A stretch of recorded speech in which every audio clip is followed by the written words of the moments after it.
We're traveling around the world today on CNN 10, and we're happy to have you with us. I'm your tour guide, Carl Azus. Now, our first stop is in southern Asia, where massive flooding tied to monsoon season is soaking parts of Nepal, as well as areas of India and neighboring Bangladesh. Heavy rains are typical in this region during August, which is when the monsoon rains blow in.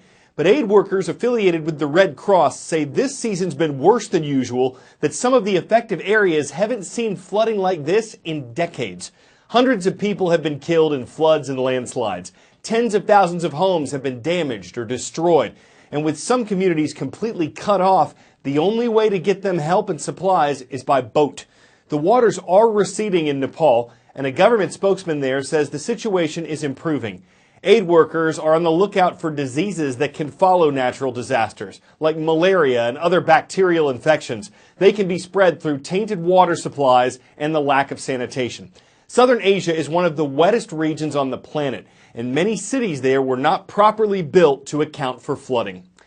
Next story involves speech, private companies, and the internet.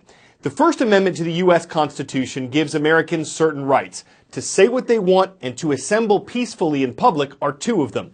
But let's say a hate group wants to put its views on the internet.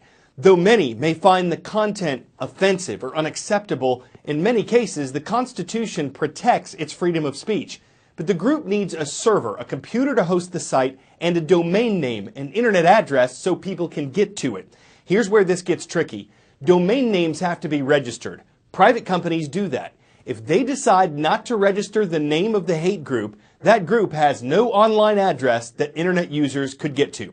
So the question is that an unconstitutional limit on free speech? CNN's Jeffrey Toobin says it's not.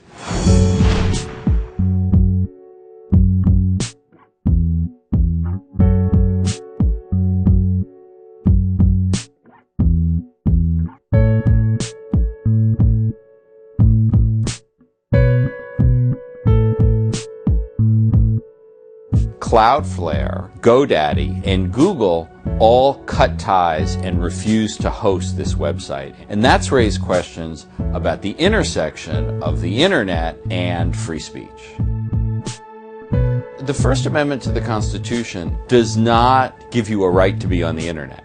It simply gives you a right not to be censored by the government. The First Amendment does not prohibit private companies from regulating who they want to do business with. So Google, GoDaddy have the perfect right to say to the Daily Stormer, we don't want anything to do with you. Tech companies have somewhat contradictory goals because at one level, they want to be like the phone company. You can't sue the phone company if somebody makes a threat over the phone. The phone company is not responsible for the content of what's said over the phone.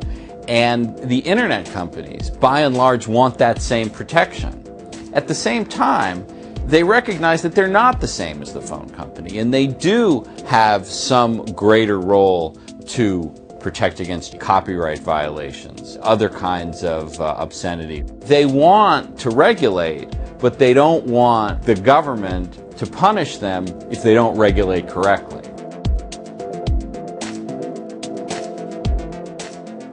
Companies on the internet all have terms of service that they can enforce, and they can do business with who they want to do business with, on the left or the right.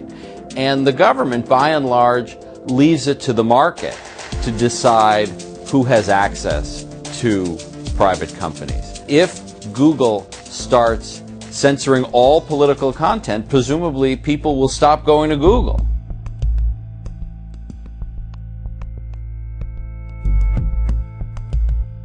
The term hate speech can have different definitions in different contexts. When you're talking about the First Amendment and what the government can prohibit, there's almost no hate speech that can be banned. The First Amendment does not apply to private companies, and Google and GoDaddy can say, we don't want racism, anti-Semitism, bigotry on our websites. And I think that distinction between what the government can do and what private companies can do is an important one to remember.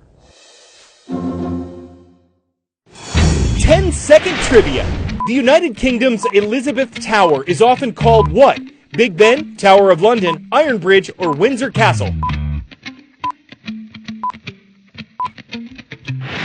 Though it's technically the 13-ton bell inside of Elizabeth Tower, Big Ben is often used to refer to the whole clock tower.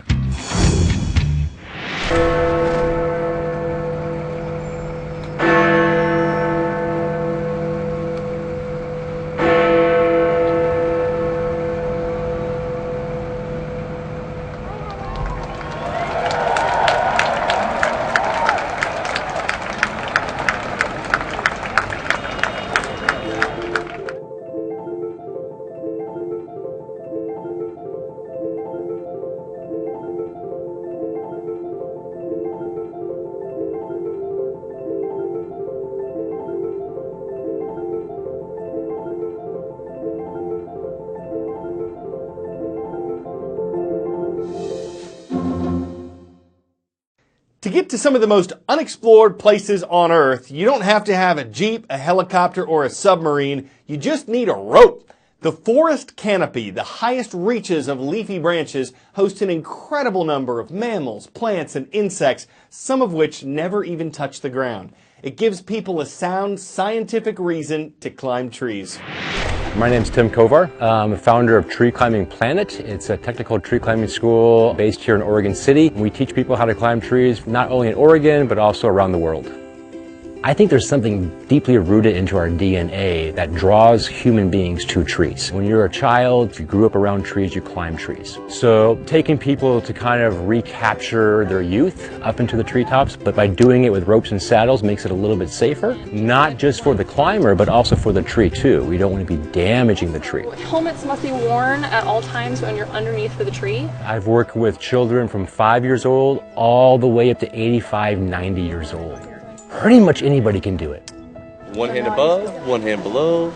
Gonna stand and slide that knot up. I look at tree climbing more as a place to be rather than a thing to do. This seems to take some of the pressure off people who may be afraid of heights. Once it's explained, we're just gonna go up there and hang out for the day. You go as high as you want and as slow or as quick as you want. Probably, 2 more and you should be pretty much in the clear.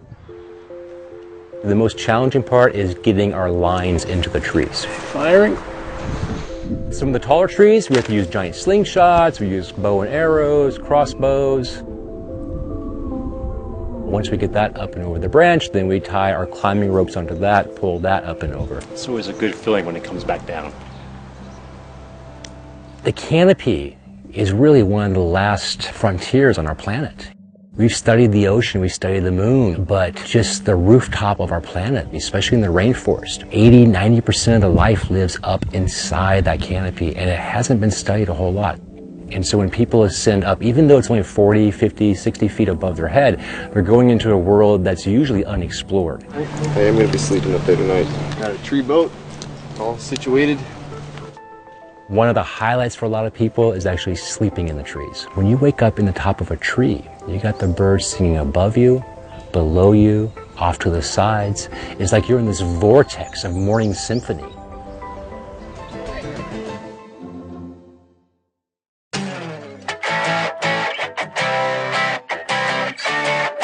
Normally it'd take around 45 minutes to fly from Santa Monica, California to San Francisco, or just under 6 hours to drive. This bus does it in 8 hours and costs more than $100 for a one-way trip. So why would you take it? Because sleep.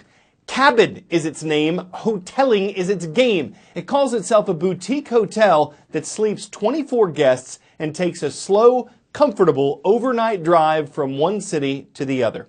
So if you're looking to catch some Z's while getting from A to B, if road trips bore you to sleep, or if you suffer from Santa Insomnica, you can see why some folks might want to hop on that omnibus and catch some cabin fever. I'm Carl Azus for CNN 10, and we're leaving the station. See you tomorrow.